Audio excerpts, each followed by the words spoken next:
Good morning, everyone, and welcome to the start of the 2011-2012 school year. We will begin this morning, as we begin every morning, with the Pledge of Allegiance to the flag of our country.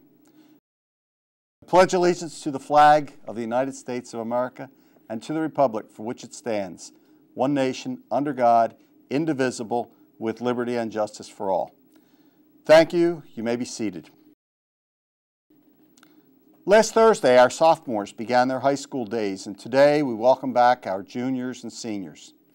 Juniors, this is the year you will be tested on the PSAT next month, on the PSSA in the spring, and on the SAT even later in the spring. It's all for a good cause. It's your future.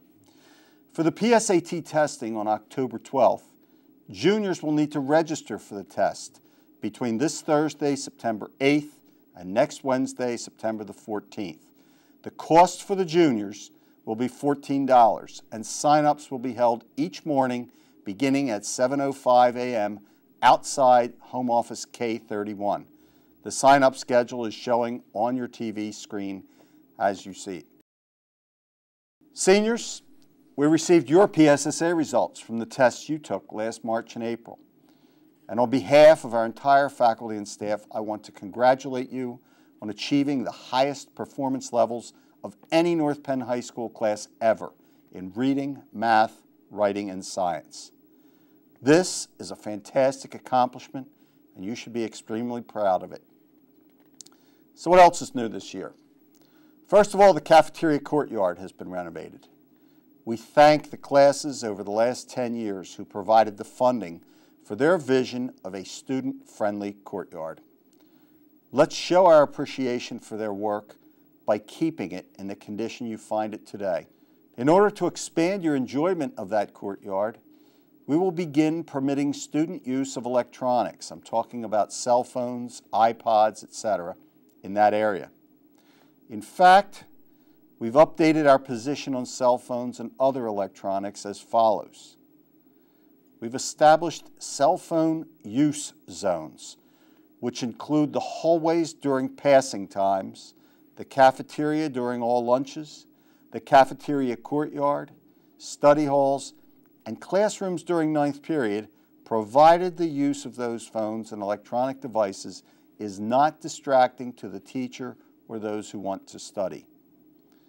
The use of cell phones, iPods, and other electronic devices is not acceptable in classrooms where credit-bearing courses are being taught, and the consequences for violations in classrooms will be handled by the assistant principals. Let me tell you that the assistant principals will assign those consequences for infractions, starting at 5 detentions and quickly escalating to multiple-day suspensions, including confiscation of your electronic device. In other news, we've eliminated study halls during all 4 lunch periods by creating lunch study time. For lunch study, you go to the cafeteria where you can snack, you can study, you can use your electronics. For those who want a quiet place to work, we've kept E6 near the cafeteria open during all lunches. There are no passes from the cafeteria needed in order for you to use E6 during the lunch periods. We will ask that you sign in and out of that room. The primary rule in E6 during periods 4, 5, and 6, and 7 is that the room must be quiet for those who are working there. In order to make these changes workable for students and staff, we need everyone's respectful cooperation. If your texting causes you to be late to class, politely accept the consequences and learn from the experience so that it doesn't happen again. I need to caution everyone that if we begin seeing an increase in lates to class or other issues related to the use of electronic devices, we will need to reevaluate this electronic usage plan. I want to emphasize that the use of electronics in the hallway is limited to passing times. If you happen to be in the hallway during class with a pass, going to the lab or the IMC or anywhere, texting and the use of electronics is still not permitted during those times, regardless of your location.